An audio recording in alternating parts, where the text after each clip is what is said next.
"Say hi to the sharks," my daughter-in-law whispered in my ear, her voice sweet enough to chill my blood just before that cold hand shoved hard between my shoulder blades. I stumbled, felt the sea wind slice my skin, then dropped straight into the black water of Narragansett Bay. In that split second, I caught the eyes of my only son frozen, not saving me, not speaking, just watching his mother sink. Salt water flooded my mouth, the bitterness mixing with a pain nothing could match. So the recovery cruise was only the opening act to betrayal. In that knife-cold water, I swore that if I lived, I'd teach them what real fear feels like. If you're still listening, tell me where you're watching from. Every comment you leave is another mark in this journey. And if this story has touched you, don't forget to hit like so it can reach even further. That morning, the Rhode Island sun was as gentle as ever, light glittering across Narragansett Bay. I, Lorraine Whitaker, 68, had just finished 6 weeks of recovery after a hip replacement. When my son called, I took it as a good sign. "Mom, we want to take you out on the yacht today, celebrate your recovery." Just the three of us, like old times. Caleb's voice sounded warm. It had been a long time since he called me without a financial or work reason. I said yes right away, partly because I missed him, partly because I craved feeling needed. Early that morning, I picked my favorite navy dress, the color my husband, Robert, used to say made my eyes brighter. I spritzed a little light perfume and tied on the silk scarf he left me. In the mirror, I saw an older woman, but still steady, still believing. I thought maybe 2 years after Robert passed, Caleb had changed. Maybe my son truly wanted to reconnect. I was that naive. When I reached the Newport Marina, I saw Evelyn's dream sleek, white-hulled, my mother's name carved on the side. I'd never given permission for that. I stepped aboard, frowning, but forced a smile when Caleb opened his arms. "Mom, you look beautiful. Today you've got to relax." His hug was cold, missing the weight of real affection. Marissa, his wife, stood behind him, dark red lipstick, a smile sharp as a blade. "You look wonderful.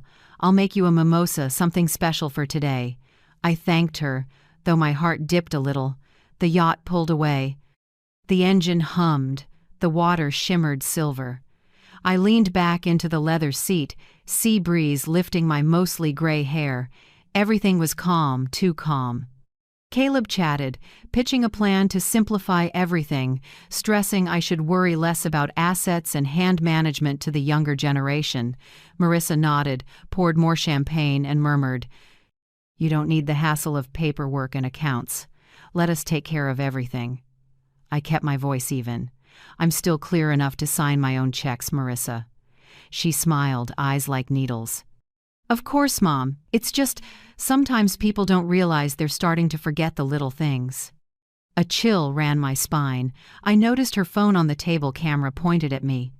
She pretended to take selfies, but the angle clearly captured me raising a glass, smiling, not looking steady.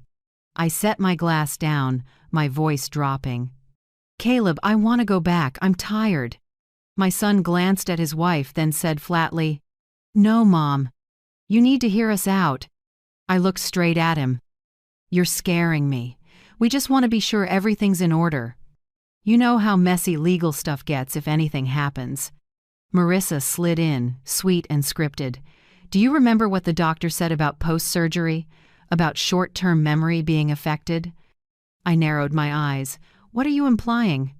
"Nothing at all, Mom," she smiled. "Just that, when the time comes, it's better if someone can sign for you." My hand trembled, but anger surged. I suddenly saw it. Since Robert died, they'd been building a wall around me. My old attorney stopped taking calls, accounts under review, bank calls rerouted through Caleb. I searched my son's eyes for a trace of the boy I'd held and rocked to sleep. Nothing. Only cold calculation. "I want to go ashore. Now." Caleb's voice dropped, cold as the water around us. "You're not going anywhere." Marissa came close, and in that exact moment she whispered the line that shoved me to the edge of life and death. "Say hi to the sharks." The shove wasn't hard, but it was enough to throw me off balance. A heartbeat later, I dropped off the deck. Water exploded around me, salt burning my mouth like needles. In that split moment, I saw them on the deck, Caleb faking panic, Marissa clutching her chest, putting on shock. Then they turned away. I kicked, but the dress and shoes dragged me down. My head spun, hips screaming, but survival took over.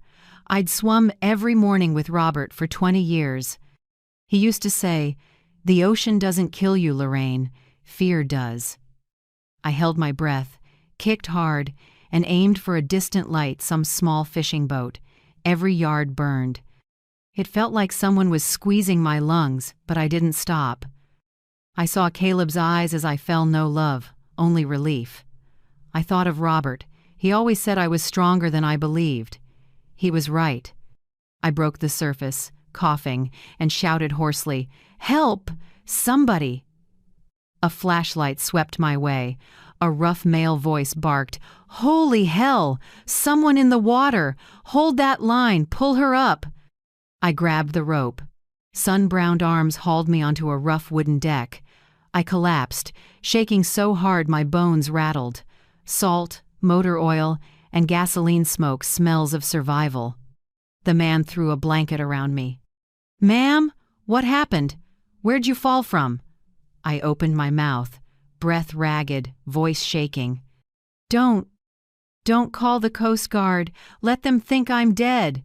He, my rescuer, held my gaze, more than surprised, something like compassion there. "My name's Hank," he said quietly. "People usually say that when they're running from the devil." I nodded. "Not the devil, my own blood." Right then I knew. Lorraine Whitaker died on that yacht. The woman pulled from the bay was someone else. Someone who would live to take justice back, inch by inch. Curled in a soaked blanket on Hank's wooden deck, I shut my eyes, tried to steady my breathing. The wind burned my face, but old images flickered, small details I'd brushed off now snapping into place like a completed puzzle of betrayal. It began months earlier, right after I left the hospital. I remember that first morning back in my Newport condo, sunlight in the windows, gulls crying, and Caleb standing in my living room with a thick stack of papers. His voice was light as air. "Mom, I've talked to your financial advisor. He'll help reorganize your portfolio. You don't need to worry." I smiled with relief. After Robert passed, I struggled with the mountain of paperwork and investments from his tech company. It seemed my son was stepping up, but within weeks, things slipped. My financial advisor, who used to call weekly, went silent, emails unanswered. When I phoned, his assistant said, "He's no longer handling your account. All updates will go through Caleb Whitaker." I was stunned. Why would my account go through my son when I hadn't signed any power of attorney? I called my longtime accountant of nearly 20 years. He apologized for being booked, rescheduled, then canceled.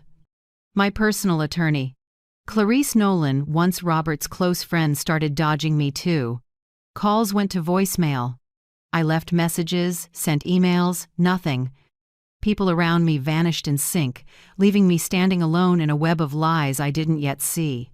I told myself they were busy, or it was all coincidence. Then Caleb started showing up more.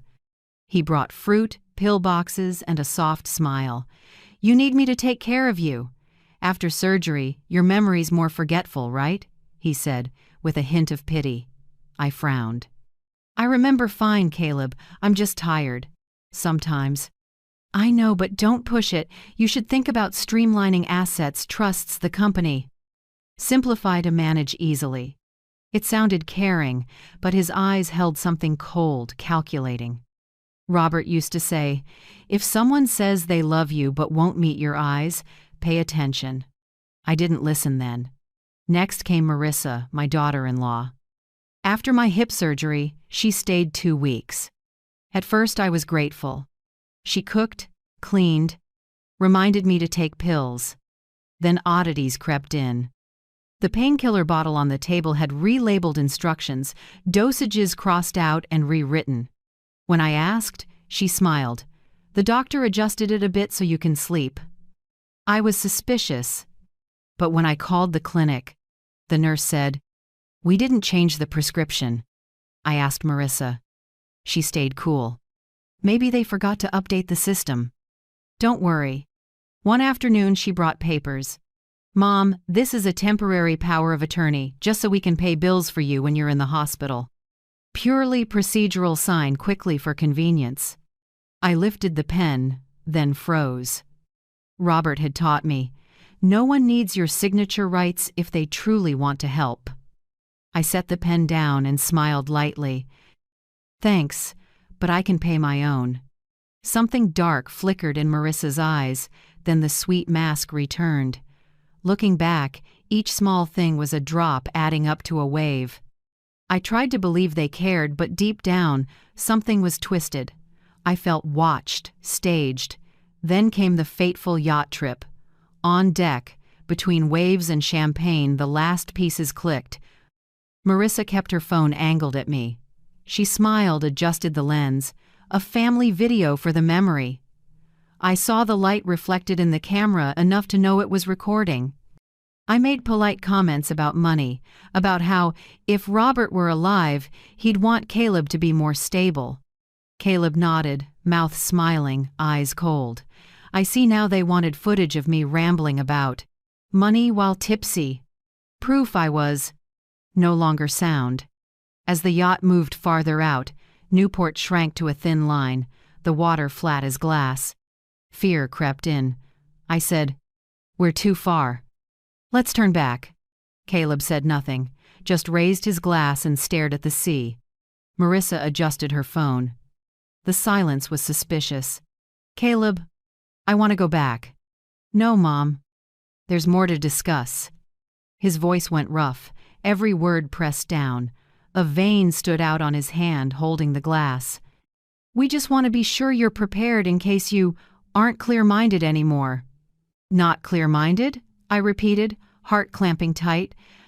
Marissa tilted her head, soft as cotton, empty inside.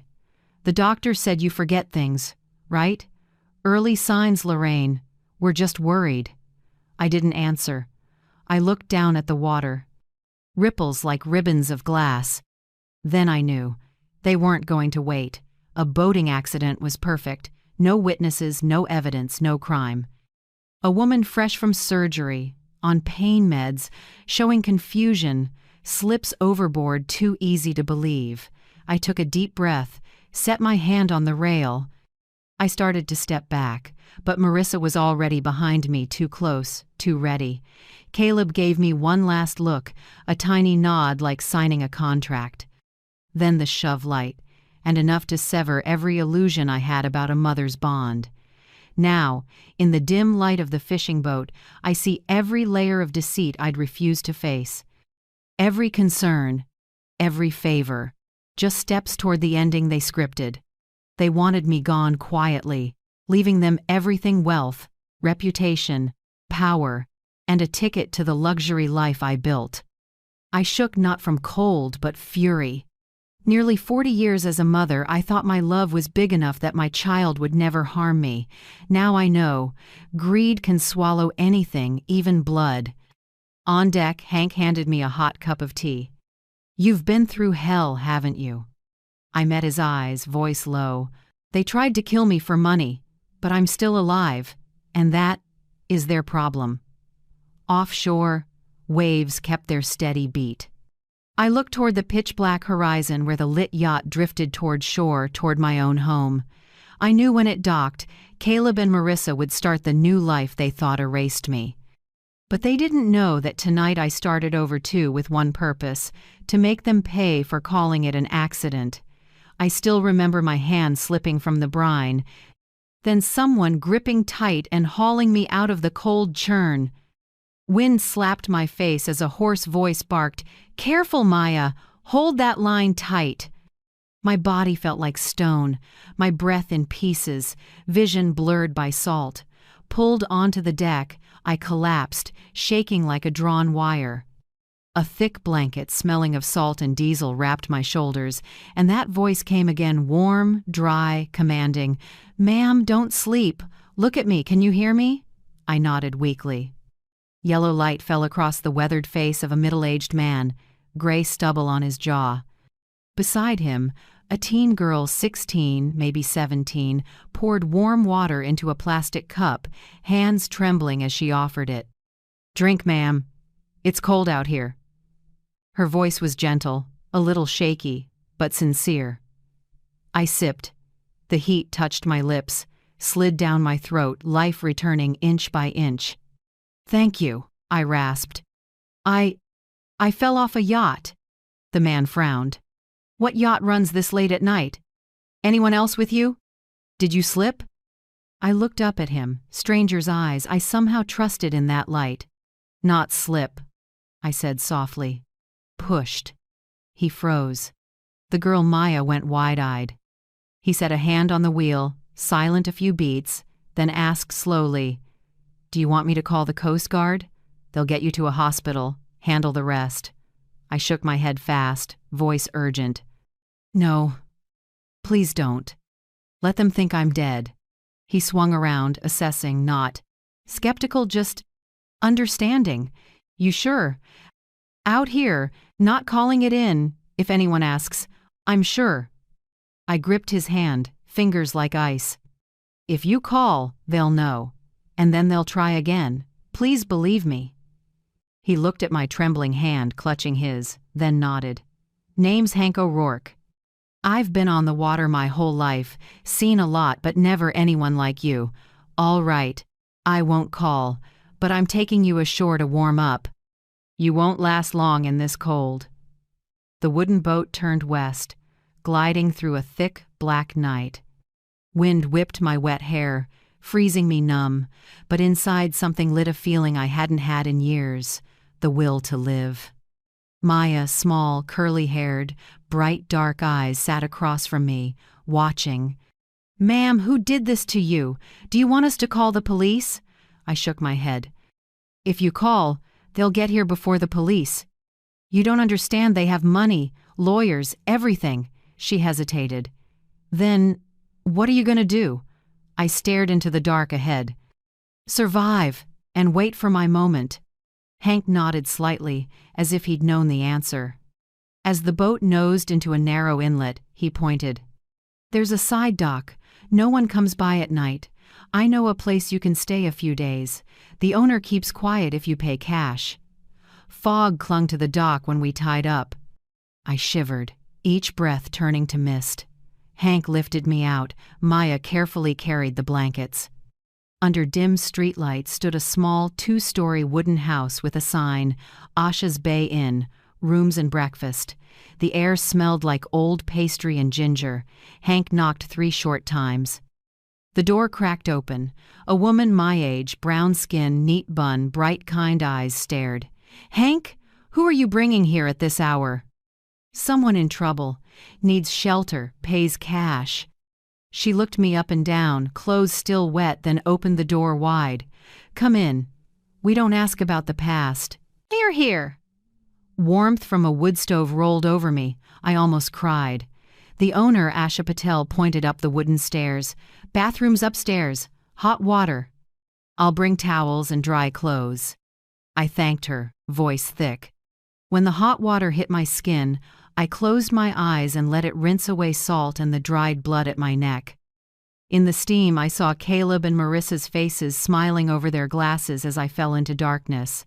I turned the tap harder, water roaring as if it could scrub the image away, but the hurt stayed. Wrapped in a robe, I came back down. Asha set a hot ginger tea by the window. "Drink, you'll warm up." I cupped it, heat moving through my fingers. "Thank you." "You're very kind." She smiled. "Just doing what's right. Hank said you need quiet for a few days." I nodded. "Only a few. I won't cause trouble." "There's no trouble here, only people trying to start over." Alone at the table, I listened to wind slip through the doorframe, then looked at an old laptop on the shelf screen faintly glowing. Asha said I could use it. I opened a browser, heart pounding as I typed my name. Lorraine Whitaker. In seconds, headlines poured in. Tech billionaire Lorraine Whitaker missing after yacht accident. Police suspect careless accident. Victim reportedly showed signs of cognitive decline. The first photo stunned me at last year's birthday. Dazed in a burst of flashes, glass in hand. I remembered. I was tired and hadn't known they planned a surprise. The caption below read, "Whitaker is believed to be in early-stage Alzheimer's, raising family concerns about competency." I went numb. It felt like someone clenched my heart in a fist. They didn't just want my money, they wanted to erase my name, wipe me from the world as if I'd never existed. I pulled the blanket tight and stared through the glass at the far-off sea, moonlight scattered over it. They thought I was dead, and the press helped finish their story. I laughed softly, almost a whisper. All right, let them believe it. But I'm not dead. Asha looked at me from behind the kitchen counter, her eyes more understanding than curious. People usually come here to run from something, but sometimes they stay because they want to take everything back. Which one are you? I set the teacup down and answered, steadier than I'd ever sounded, both.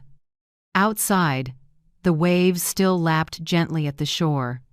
And I, the woman just pulled back from death, began to understand I wasn't just surviving. I'd been reborn. And the quiet of tonight was only the start of another storm, this time one I would make myself. 3 days after the yacht accident, my name was everywhere, all with the same tone, mournful, solemn, and dishonest. Tech billionaire Lorraine Whitaker passes away after a sudden accident.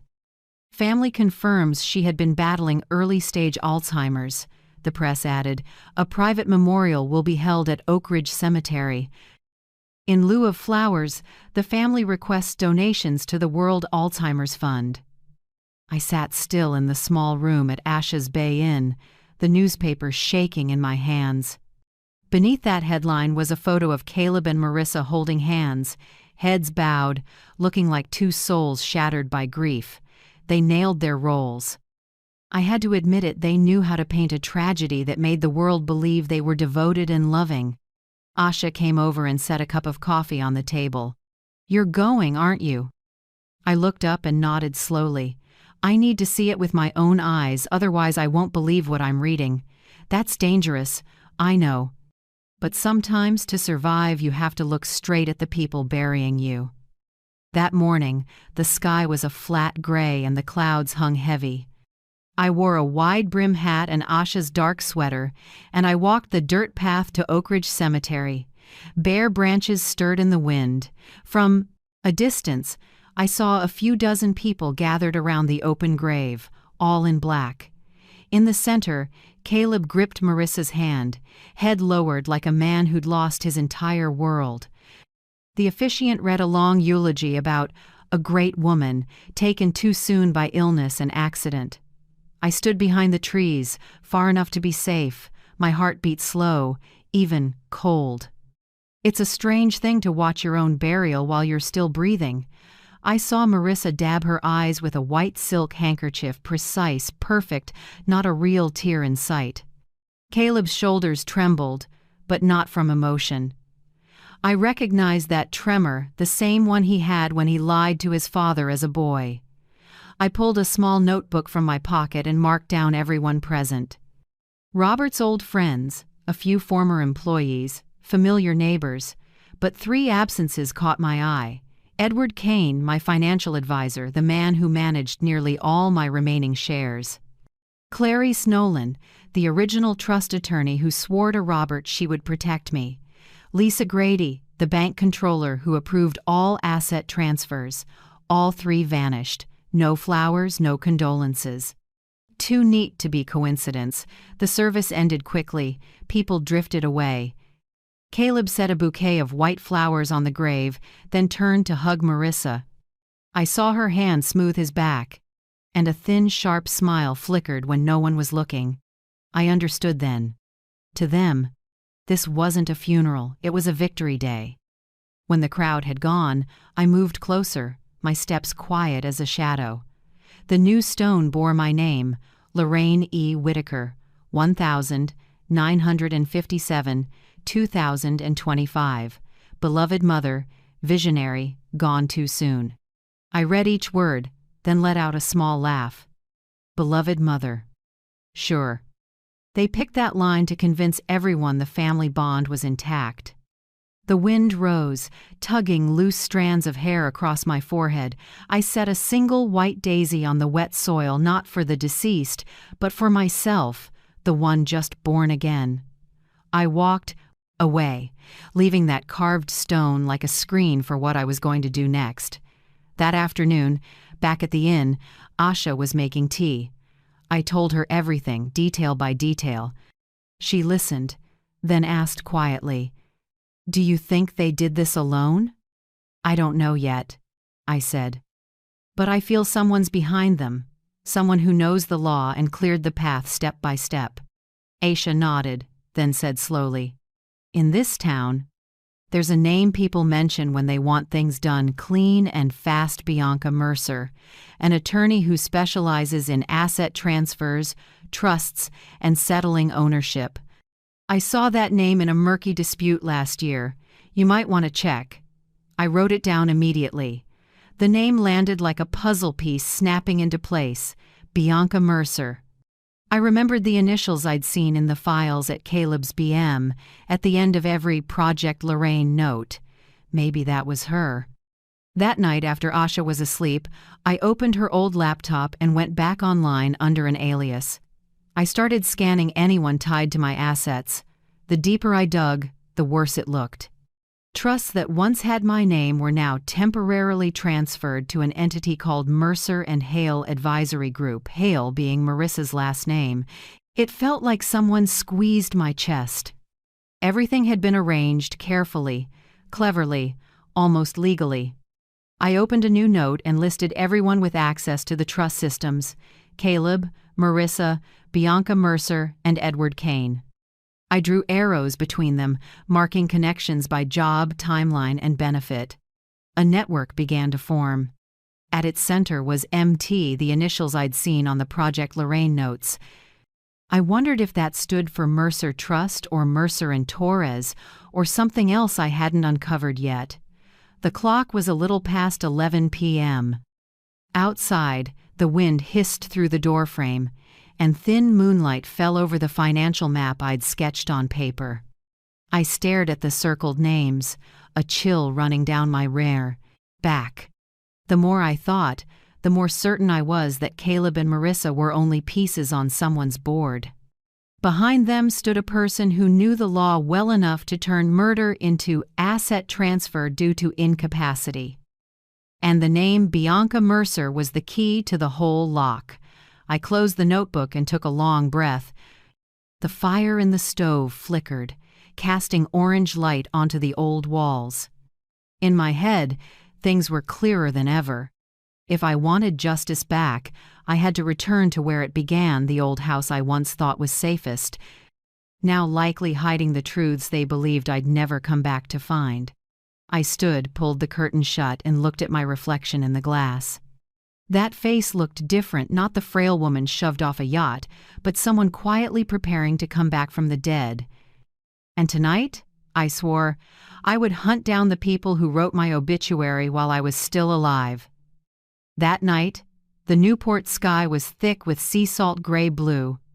I put on the heavy coat Asha gave me and slipped my hand into the pocket where I kept a small key darkened by years, the key to the house I once called home. Caleb had never asked for it back. Maybe he figured the dead don't need keys. I left the inn near midnight, when the streets were dark. The road up Beacon Hill was so empty my footsteps echoed on the cold asphalt. The elegant houses on both sides glowed a warm gold, but my house, the Whitaker home, where I lived 30 years with Robert, sat in darkness, only a faint light from the porch camera. I knew its blind spot. I was the one who installed the system to protect the family. The back door was the same. I bent, slid in the key. A quiet click, and in that moment my heart pounded like I was stepping into the past. Inside was cold and too clean, not abandoned, but maintained. The hallway rug had no dust, the sofa was neatly covered, and the air carried the expensive spray Marissa loved. I clicked on the small flashlight. Hank gave me. The beam slid across a polished steel fridge. I eased it open, packed with fresh food, pricey wine, imported cheese, and a tub of infant formula. My heart stopped. The house wasn't empty. Someone lived here often. I moved like a shadow, slipping through the living room. The old mahogany set was gone, replaced by Italian leather, and our wedding photo was off the wall, swapped with a beach shot of Caleb and Marissa. Every trace of me erased, as if they were test driving a life without me. I stopped at Robert's office door where he used to sit for hours at his typewriter, reading company reports, drinking black coffee. It had always been locked, but now it was ajar. I pushed it open. The desk lamps were still on. The room had become a command center. Walls plastered with notes, a whiteboard crammed with writing, and in the middle a thick file stamped in bold, Project Lorraine, Phase 3. Accident. My head swam, but my hands were steady. I pulled out the disposable film camera Hank gave me point and shoot and started photographing every page, every timeline. In the yellow light, Marissa's shaky handwriting was clear. Observation. Patient confuses dates. Forgets meds record on video. Adds sedatives to night dosage. Prepare petition. Declaration of incapacity. MT approved. Those initials MT repeated under approved. At the bottom, a full signature. Bianca Mercer, Esquire, exactly as I suspected. I kept shooting. Each click was a soft countdown in the night. Next to the file, a huge whiteboard was split into 4 columns. Phase 1, Fake Medical Profile, completed. Phase 2, Secure Asset Authority, completed. Phase 3, Boating Accident completed, estimated 05/07. Phase 4, Court declares incapacity and announces inheritance plan in process. The last line was circled in red ink, with Caleb's handwriting beside it. Must finish within 2 weeks, before the audit committee steps in. I dropped into a chair, hands shaking. Page after page proved they'd planned this for a long time, not just to take everything, but to legally destroy me, one step at a time. I flipped to the next stack. Memory Decline Observation Report, Patient L.W. Lorraine Whitaker. Below were precise dates and notes. March 12th, mixed prescriptions, confused morning and night due to Marissa relabeling. March 25th, rambling about assets in front of medical staff. April 30th, forgot doctor's name, prolonged confusion. I drew a long breath. Every proof was one of those foggy, exhausted moments after surgery, and they had staged them. I took a few more shots, then closed the file. In the pile was a loose fax, wrinkled at the corner, from Bianca Mercer to C. Whitaker, M. Whitaker subject, prepare court petition. After the hearing, submit the file with adjusted medical reports. Don't forget signatures. Phase 4 only succeeds if no one questions the death certificate. B.M.'s e-signature glared at the bottom. I slipped it into my coat pocket. This felt like the crucial piece. And right then, white headlights flared at the gate. An engine rumbled. I killed the flashlight, heart in my throat. A familiar voice on the porch. Did you lock the door? I left my phone on the table. Marissa's voice, bright and clear. Yeah, hurry up, I'm dead tired. Caleb's voice, flat. I scanned the room. No way out the front. The only window was by the desk, facing the rose garden, the one I tended for 20 years. I held my breath, slid the latch, and slipped out just as Marissa's soft laugh floated through the living room. The garden soil was damp, the smell of roses mixed with iron in the cold night. I crouched low, moved along the fence, fingers gripping thorns. Every step was a drumbeat in my chest. I was less than 30 feet from the back door when a small, haunting sound cut through an infant's cry. I froze. My heart missed a beat. That sound was unmistakable, thin, broken, from upstairs. I looked up and saw a small light spilling from my old bedroom, the master, a baby. In this house, when that weak cry rose in the dark, my heart cracked. An innocent child, and two people who used to call me Mom. What would you do in my place? Would you stop or turn back and face them? Share how you feel in the comments. I truly want to hear your perspective. I ducked lower, slid along the fence, listening. Caleb's footsteps thudded inside, then Marissa's whisper, "I've got it. You go to sleep. She's up again." "When will it settle?" "It's been 3 weeks and she still isn't on a schedule." 3 weeks. I did the math. 3 weeks since my accident. Cold flooded my veins. They weren't just taking assets. They were raising a child or hiding a darker secret. I backed away from the fence without looking, my hand locked around the camera in my pocket. That night, leaving the house that used to be mine, I knew I'd brushed the last mask of this scheme.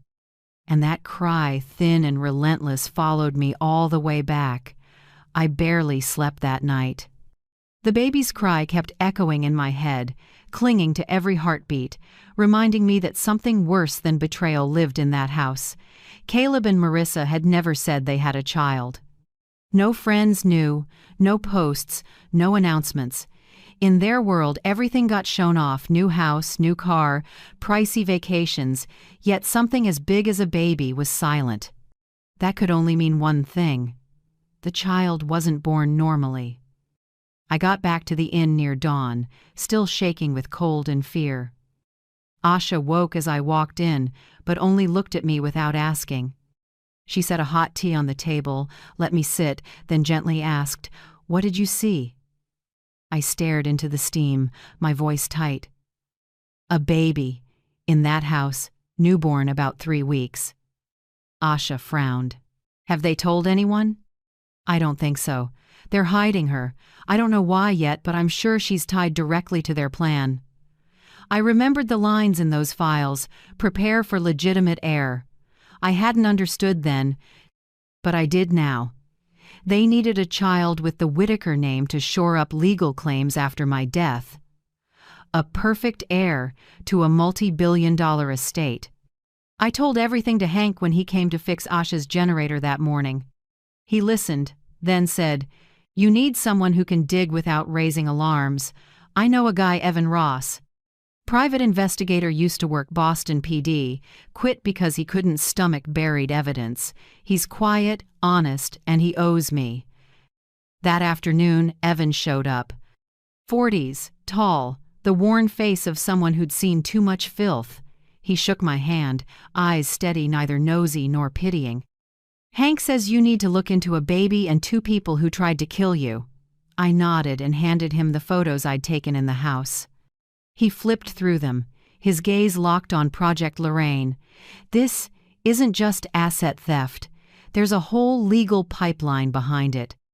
I'll need a few days." 3 days later, he returned with a thick file and a heavy look.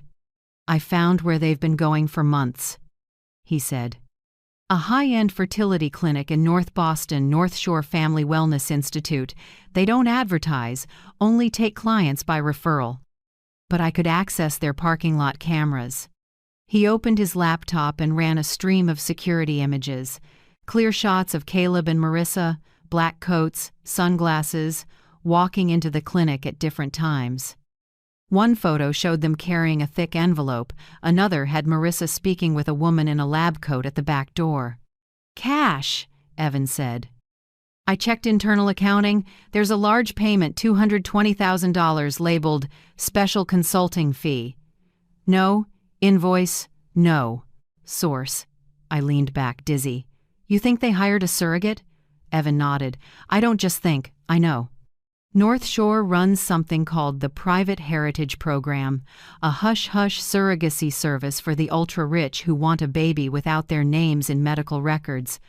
I tracked down a list of former nurses. One of them, Leah Torres, agreed to talk. We met Leah at a small cafe near Salem Station. Early 30s, hair tied back, eyes wary. Evan opened gently but straight. "Do you remember a patient named Reed?" "Talia Reed. 18, from Vermont." Leah stiffened, eyes wide, then whispered, "Oh God, Talia, I remember. Sweet kid, skinny, always smiling. She was caring for a rich couple, then she died." My hand clamped the table edge. "How did she die?" Leah swallowed. "The file says obstetric complications, but her pregnancy was perfectly normal. Blood pressure, heart, labs, all stable. That night, the on-call doctor said he'd give a routine injection to support labor. Minutes later, Talia seized and flatlined. No one explained. And the couple disappeared the next morning. Was that couple Caleb and Marissa Whitaker? Leah looked at me, realizing I wasn't guessing. She shivered. "I don't know their real names, but they signed with a C and M. The man said he wanted the birth certificate prepared ahead of time to list them as parents. We were never allowed to ask more." The air thickened. I heard my own heartbeat, slow, heavy, painful as a hammer. "How old was Talia?" 18. She'd just left home in Vermont. Said she wanted to earn money to go back to school. She believed she was helping an infertile family. After she died, the clinic director had everyone sign a new NDA. I quit a week later. I couldn't speak. A teenage girl, young enough to be my granddaughter, killed to hide a baby, and that baby was in the arms of the people who killed her mother. Evan closed the file, his voice dropping. "I can prove at least the cash transaction and the prepped fake birth certificate. But to charge them, you'll need more medical proof, testimony, or recordings." I looked at him, heat rising behind my eyes. "I'll get it." We left the cafe as a light rain began. Boston rain is cold, clinging, like a reminder that guilt leaves traces no matter how you try to wash them away. I pulled up my hood and almost whispered, "They think they can use money to buy blood, buy lives, buy even my legacy. But there's one thing they can't buy." Evan asked quietly, "What's that?" I answered, my eyes looking far away, "The truth. And this time, the truth is what will drown them." Evan found out that Caleb and Marissa always had a nanny working in shifts. The schedule changed weekly, but on Tuesdays, between about 10 a.m. and 2 p.m., both of them usually left the house to sign legal papers at the Mercer and Hale Law Office. That was the only gap I could exploit. 4 hours to get inside the house, meet the person caring for the baby, and plant the seeds of my counterattack. That morning, the sky was overcast, the wind from the bay cold and biting. I wore a gray wool coat with the hood pulled low and carried the folder Evan had prepared, photos of Project Lorraine, Talia Reed's file, and the fake birth certificate of the baby. When the clock struck 11 a.m., I rang the bell. The door opened to a blonde woman of about 30, her face gentle but with the tired eyes of someone lacking sleep. She held the baby in her arms, her voice cautious. "I'm sorry, can I help you?" I took a deep breath. "I'm Lorraine Whitaker, Caleb's mother, and the grandmother of the baby you're holding." Nora, the name on her badge, froze. Her face went pale. "That's impossible. You're dead. I read the papers, saw the news. They said you fell off the yacht and died, right?" I cut in, my voice calm. "But I'm alive, and I need to talk to you right now." She stood still a few seconds, then stepped aside for me to enter. The house was just as I remembered, except now it carried the soft breath of a child. The baby lay in her arms, wide brown eyes silently fixed on me. A look so pure it made my throat tighten. "What's his name?" I asked softly. "Robert Jr., that's what they call him." "No, his real name is Rowan Talia Whitaker," I said, my voice trembling slightly. "Rowan to give him a new name, and Talia so he never forgets the birth mother who died for him." Nora clutched the baby tighter, her eyes filling with tears. I pulled from my bag a photo of Talia, the young girl with messy brown hair and a shy smile. She's this child's mother. She was killed in the delivery room, and the couple you're working for are the ones responsible. Nora stared at the photo, then at me, her lips quivering. Oh God, they said the baby was legally adopted. They told me the mother died of an illness. No, she died from an unnecessary injection. And I have proof. I opened the folder and spread Evan's printed documents on the table, photos of the Project Lorraine timeline, medication reports, and Bianca Mercer's facts. Nora's eyes widened. They documented everything, even the plan to kill you. I gave a thin smile.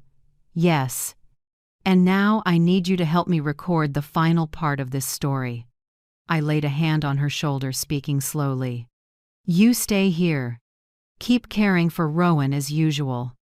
But record everything what time they return, their behavior, their calls, the visitors. Use this phone to take photos and store them separately. Evan will collect the data weekly. Don't let them suspect a thing. Nora stayed silent, tears sliding down her face. Then she nodded softly, holding the baby close. I'll do it. For him, he deserves to live the truth. I touched Rowan's cheek lightly and whispered, You'll grow up with the truth, not their lies. That afternoon, Evan installed the surveillance gear, a small recorder hidden in a frame in the living room, a long-life battery camera inside the bedroom humidifier, and a voice monitor under the old mattress. Everything linked to an encrypted drive only Evan and I could access. As I left the house, I stood at the gate and looked back, seeing Nora holding Rowan at the window. Light fell across her face, a mix of fear and resolve.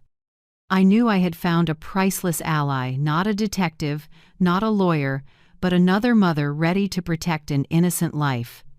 That night I sat at the desk in my room at the inn, writing by hand a letter to Bianca Mercer. My handwriting steady, deliberate. Dear Miss Mercer, the woman you thought dead is still alive, and she has read every report of Project Lorraine. I suggest you review the file of patient Talia Reed before the court receives another copy from me. I am not seeking justice for myself, but for that girl and for the child named Rowan Talia. See you on the side of the light. I folded the letter, slid it into a white envelope, sealed it with wax. Evan would place it on Bianca Mercer's desk Monday morning when she least expected it. Inside me, a quiet fire flared, not the fear of a betrayed mother, but the will of a survivor ready to reclaim everything, including justice for the voices that could no longer speak. The next morning, the bay wind carried damp and cold through Asha's Bay Inn windows. I sat in the corner of my room, listening to the waves beating against the rocks, my heart strangely calm. Today was the day of the inheritance procedure, the day Caleb, Marissa, and Bianca Mercer would finalize my death on paper, and also the day they'd realize the dead woman could smile. The letter I wrote last night had been delivered by Evan on time. I pictured Bianca opening the envelope in her sleek glass office while presenting documents. The words I wrote by hand would surely freeze their blood. The rumors of my death have been exaggerated. Send regards to Rowan Talia. Mother. Less than 2 hours later, Evan's phone buzzed. He sent me a remote clip. The three of them bursting out of Mercer and Hale like the building was on fire. Bianca nearly slipped on the steps. Marissa's sunglasses couldn't hide her pale face. Caleb yanked his wife's arm, muttering something, but I saw only one thing in his eyes: panic. They're heading home, Evan said on the phone. Get ready, Lorraine, this is your moment. I checked the time, close to 2 p.m. I put on the deep blue dress Robert had given me on our 20th anniversary, brushing my fingers over the armrest of the mahogany chair in the living room. That chair once held him reading the paper every evening while I sat beside him listening to the steady turn of pages. Now it was the waiting seat of a ghost me. Evan had set up the cameras the night before. 3 hidden in the ceiling lights, 2 recorders in the flower vase, and behind the bronze statue. Every word I spoke would be captured cleanly enough for court. I also had a small device clipped under my collar, ready for anything. Before they arrived, I told Nora to take Rowan down to the old wine cellar, where a small escape hatch led to the alley. That cellar once held my precious Bordeaux. Now it was a shelter for the baby Marissa wanted erased from medical records. "I won't let them hurt him," Nora promised, her voice like steel. About 30 minutes later, car tires screeched outside. I heard rushed footsteps, an electronic lock click, then the door flew open. Marissa entered first, coat still on, eyes wide as if she'd seen a ghost, and in her mind, she had. Caleb followed, pale. Bianca came last, clutching her briefcase, calm in a way that was clearly fake. I sat upright, turned my chair toward the door, light falling across half my face. I didn't speak, just smiled. The silence stretched so long you could hear the clock tick. "Oh my God!" Marissa gasped first, stepping back. "Impossible, you're dead!" I tilted my head, my voice soft as air. Death, sometimes, is just a way to see who truly wants you gone. Caleb's mouth opened, no words. Bianca, the only one still composed, spoke hoarsely and slow. "What do you want, Mrs. Whitaker? If this is some cruel joke, then—" "No, Bianca," I cut her off. "This is reality, and the cruel thing are the plans you wrote." I pointed at her briefcase. "Inside is the Project Lorraine file, isn't it? I've read it all. The facts about declaring incapacity, the fake birth certificate of Rowan Talia, or should I mention the death of Talia Reed?" For the first time, Bianca wavered, her face drained, her hand gripping the strap. Caleb turned to her, panicked. "What facts? Mom, what are you talking about? Oh, you don't know?" I locked eyes with him. "Remember the night on the yacht? Who pushed me, Caleb? Your wife, or did you agree to it yourself?" The room grew heavy. Marissa trembled, lips moving. Caleb looked down, avoiding my eyes. I looked at Bianca, trying to regain composure, but sweat dotted her temple. "I know you're smart," I said slowly, like pouring acid. "But you picked the wrong side. Accelerate inheritance, that's your phrase, isn't it? Or should I play the recording you sent Marissa about the staged accident?" Bianca swallowed. "You can't have that." "I have everything, Bianca." I leaned forward, eyes locked on hers. "Recorders, cameras, medication reports, witnesses, and now your confession." A soft click flashed from the hidden clock camera, capturing Bianca shielding her face. She realized too late. "You're crazy!" Marissa screamed, lunging. Caleb held her back, shaking. "Stop! She really has the evidence!" Bianca backed toward the door, her voice rapid. I didn't kill anyone. I just followed instructions, files, procedures, everything legal. Caleb, Marissa, tell her. I only brokered?" I cut her off. "Only took money to erase a life and legalize an orphan?" "Yes, Bianca. Just administrative work." I stood, walking slowly closer, not raising my voice, but every word sharp as a blade. "You know, it's funny.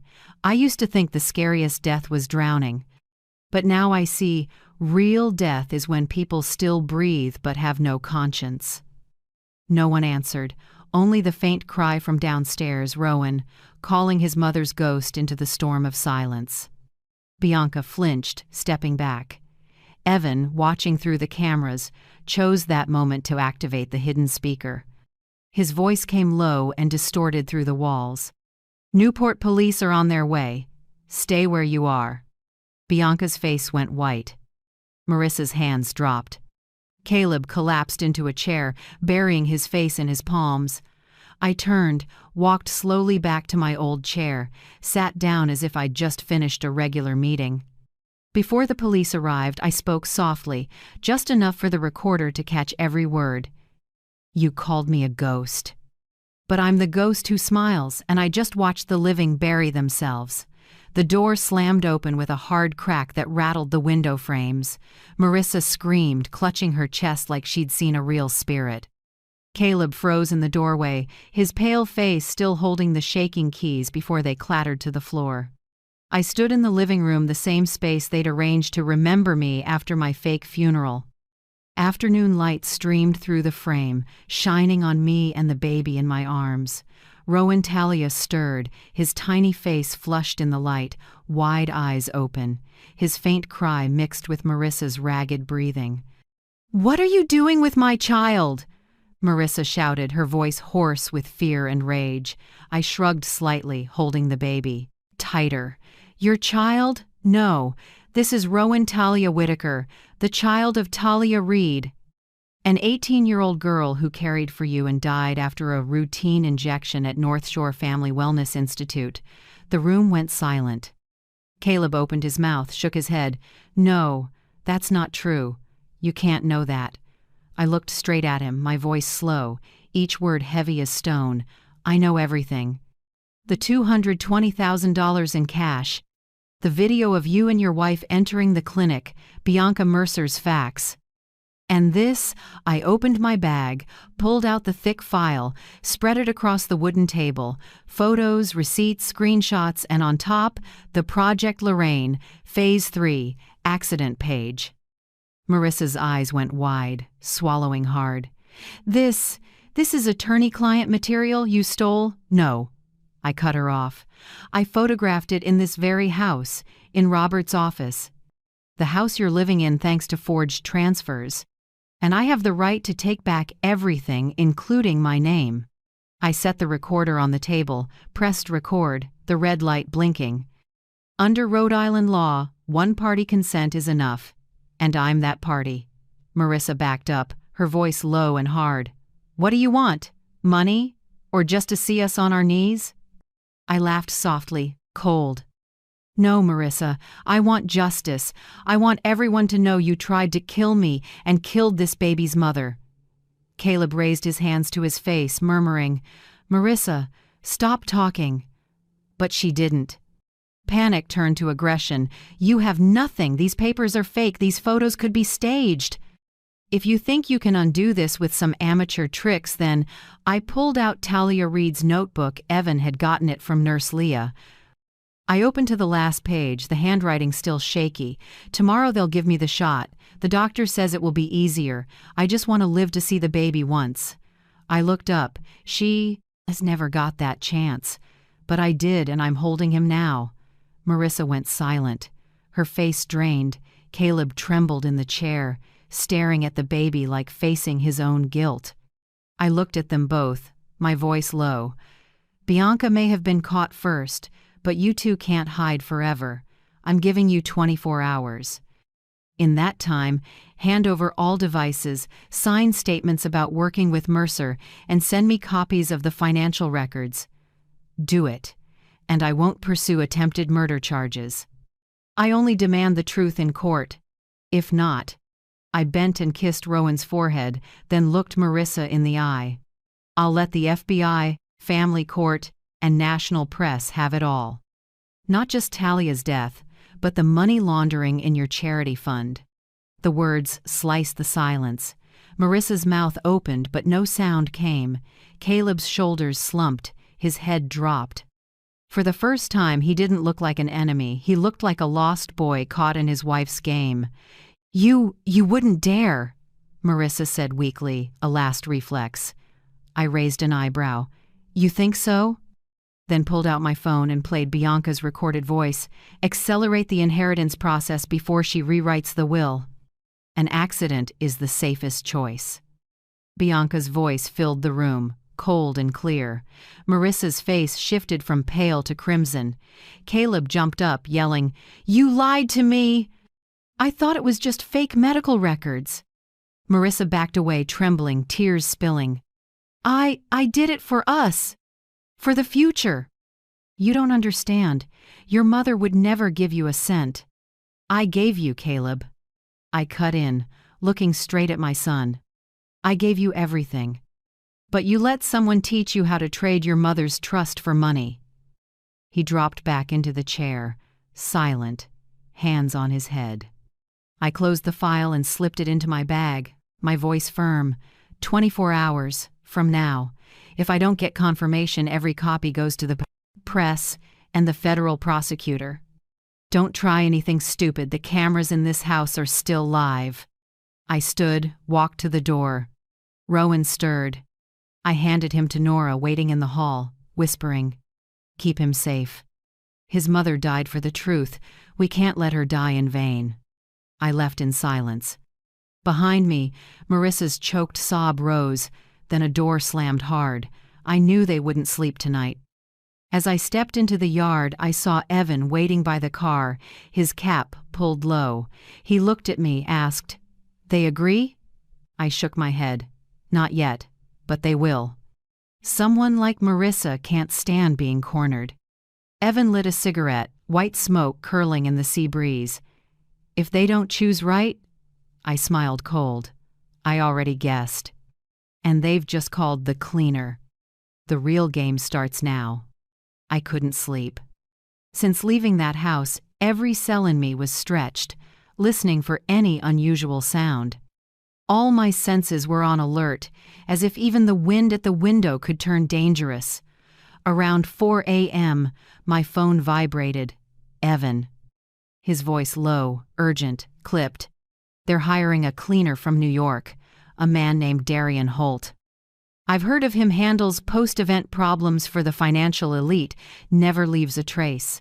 I sat up, heart pounding. "How soon will he arrive?" "Before tonight." "They paid through a shell company in Manhattan. I traced the account, but he's the kind who can't be tracked. Lorraine, you have to get out. Now." I got out of bed, woke Asha and Hank O'Rourke, who'd been sleeping on the chair near the window. He didn't ask, just listened to a few words, then stood and put on his coat, his weathered face suddenly tight. "Let's go," he said. "I've got a safer place, a small island off Rhode Island. Old fishing buddy. This season it's empty, only gulls go there." I held Rowan Talia, wrapping the blanket around him. He slept soundly, breathing like a strand of silk. We left the inn while it was still dark, the fog so thick the headlights only reached a few yards. Hank piloted his old wooden boat, the engine grumbling in the night. I curled up, holding the baby close, listening to the waves hit the hull. About 2 hours later, we reached a small island only a few acres wide, covered in wild grass and white stones. In the middle stood a 2-story wooden house with a tilted chimney and dry climbing vines. Hank called it Morrigan's Rock, a place he and his friend had used to ride out storms years ago. "No network, no cameras, no neighbors," he said. "If they want to find you, they'll have to search the whole ocean." I froze. "Dead? When?" "This morning. Shot twice in the chest at a hotel in Providence. No security cameras working at the time. Local police think it was a robbery, but nothing was taken." A chill ran down my spine. Someone wanted him silenced. Exactly, and I think they're scrubbing the whole chain of contacts. I checked the Mercer and Hale accounts. $500,000 was withdrawn overnight. No trail, no wire, it just vanished. You know what that means. I nodded even though he couldn't see. It meant a high-level cleanup. It meant someone above Bianca Mercer was calling the shots. Asha, sitting beside me, listened. Her eyes lit up when Evan sent over a hotel surveillance still. In the photo, behind Darian Holt, a woman in a hooded cap walked by, only half her face visible. Asha squinted, her voice low. "Wait, this woman, I've seen her before." "Where?" I asked. "At St. Mary's Hospital, about 6 months ago." She came to the front desk asking for a list of elderly patients with no family visitors. I remember because she left a fake business card said Charity for Elder Care. The room seemed to thicken. Evan was quiet for a few seconds, then said softly, "That matches the report I'm looking at. A string of elderly patients who passed peacefully after getting legal counseling about their assets. Most share the same file pattern. witness signatures by Bianca Mercer, medical sign-offs from the same clinic, North Shore Family Wellness, and financial advising from Kane Holdings. 3 links: medical, legal, financial. I leaned back, heart pounding. A network. Right. And they weren't just targeting you. I've found 20 other cases over the past 10 years across New England. Each one an accident, falls downstairs, carbon monoxide, drug reaction, slips in a bathtub. All happening weeks after the victim transferred assets or was declared incapacitated. And all tied to people connected to Mercer. Evan sent over an image, a long data sheet with names, dates, causes of death, and the same note: family pre-advised by Mercer and Hale legal team. I read line by line, my fingers shaking at their ages: 67, 72, 80, 76. All wealthy, older, alone. People like me. And I almost became number 21, I whispered. Asha squeezed my hand, speaking gently. But you survived, and now you're the only one who can speak for them. Evan sighed on the other end. I'll forward all this to federal agents. But Lorraine, you have to understand, once I do, they'll know you're alive. They won't sit still. These people have the money and power to erase everything. Once you step into the light, there's no going back. I looked out the window. The sea glittered, waves breathing like a sleeping beast. I wasn't scared anymore. I knew one thing clearly: if I stayed quiet, the baby in my arms would end up on that list too. I understand, I said quietly. If I don't speak, Rowan could suffocate in a furnace incident like the others. No, Evan, I died once. I won't die again in silence. Hank stepped over and laid a hand on my shoulder. I'll handle security. Asha will watch the baby. Lorraine, you say everything. Don't let them keep going. I nodded, tears rising but not falling. Outside, the wind kicked up and tossed the curtains. I felt like Robert was standing out there in the gusts, nodding at me. He used to teach me that strength doesn't come from shouting, but from knowing exactly when to speak. I turned to Evan, voice firm. Get everything ready. Tonight I'll record a video statement. Tomorrow morning, we send it to the media, attorneys, and the FBI at the same time. They might kill me, but they can't kill the truth. Evan was silent for a beat, then said, I knew you'd say that, and I'm already set. Lorraine, this time, we're not just exposing Caleb and Marissa, we're dragging the whole network into the light. I held Rowan and kissed his forehead. The sunset washed warm over his tiny skin, strangely peaceful. In that moment, I wasn't a victim anymore. I was carrying living evidence for dozens of forgotten souls. The sky bled thin red as the sun sank into the water. I whispered, a promise to myself. Tomorrow, their darkness ends. And it starts with me, the woman they thought was dead. I never thought I'd have to use myself as bait. But standing before the inn's mirror, looking at an old face in dim light, I knew there was only one way to end it: walk into the wolves' den myself. Evan pushed back hard. You don't have to do this. We already have enough evidence. I shook my head. We have pieces, Evan, not the picture. Only when Bianca Mercer says it herself and gets recorded will it be undeniable. I need her to confess in her own words. He was quiet a long moment, then nodded. Okay, but you're not going in alone. I'll have a listening team right outside. And Hank will be a block away. That afternoon, Nora sent an encrypted text. They'll be home at 7 p.m. Marissa's setting out wine. Bianca said, come settle this once and for all. I read it, my heart tightening. It was time. I put on my old navy wool coat, buttoned to the collar, no jewelry. I carried only one thing: a tiny clip-on recorder Evan had set up.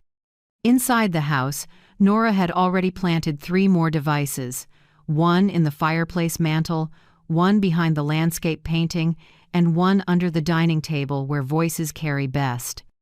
At 10 to 7, I walked up to the gate of the house that used to be mine. Warm yellow light spilled through the glass, the smell of wine and oak drifting out. In a gray van a block away, Evan and 2 agents sat silent, headsets on, signal locked. I rang. The door opened. Caleb appeared, looking tired and older than 40. His eyes met mine for a second, then slid away. "Mom," he said, voice cracked. I answered softly, "Let's talk. About Rowan. About ending this." The living room looked the same, but everything in it was a battlefield.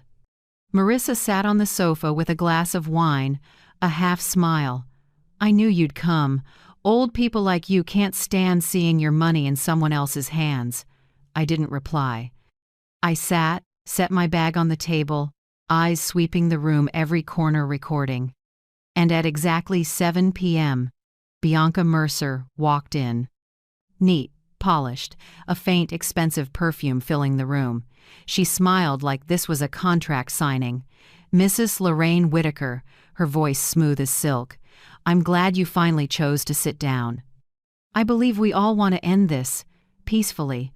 I leaned back, my tone low and even. "Peaceful for whom, Bianca?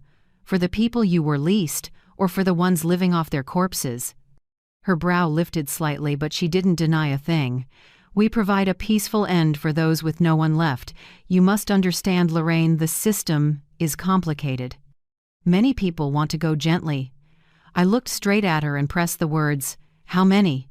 She hesitated, then spoke slowly, even, like reading a report. 39 files resolved, all legal, with medical and legal sign-offs. None were prosecuted. Outside, Evan held his breath.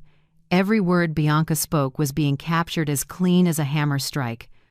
I kept my voice steady. "And among those 39 was Talia Reed, right?" Bianca shrugged. "If that's the name you want to use, I only know case F-237. A complicated matter, maternal death due to complications. The child transferred to guardians under the law. All paperwork complete." I heard Marissa chuckle under her breath. "See? All legal." "You've got nothing." I turned to her, my smile thin as a blade. "Right. Legal. Like paying cash to the clinic, swapping a birth certificate, and hiring someone to stage a boating accident for your mother-in-law. All nice and legal." Caleb gripped the chair arms, lips tight. I looked straight at him, voice low but hard. "This is the family you chose, Caleb? Killing, forging documents, taking a child on someone else's blood?" He opened his mouth to speak but didn't get the chance. Bianca set her briefcase on the table, her voice sharper. "Moralize all you want, Lorraine. You can't prove it. You don't have video, witnesses, or original records. I have everything legal. If you want to be left alone, sign this waiver of claims in exchange for preserving guardianship of the child. You'll be safe. You just need to disappear." I looked at the papers. Outside, I was calm. Inside, my heart pounded like a drum. Now was the time to make her say more. I asked quietly, "If I sign, you guarantee there won't be another accident, right?" Bianca smiled cold. "Guaranteed. No more accidents, no more furnace carbon monoxide, no more slips in the bathroom. You just stay quiet." Evan nearly shouted in a whisper over the comms. "She just said it." "We've got it, Lorraine. Let her keep talking." I took a deep breath and asked, "The people before me, they got the same treatment, didn't they?" Bianca tilted her head, voice flat. "They all passed peacefully.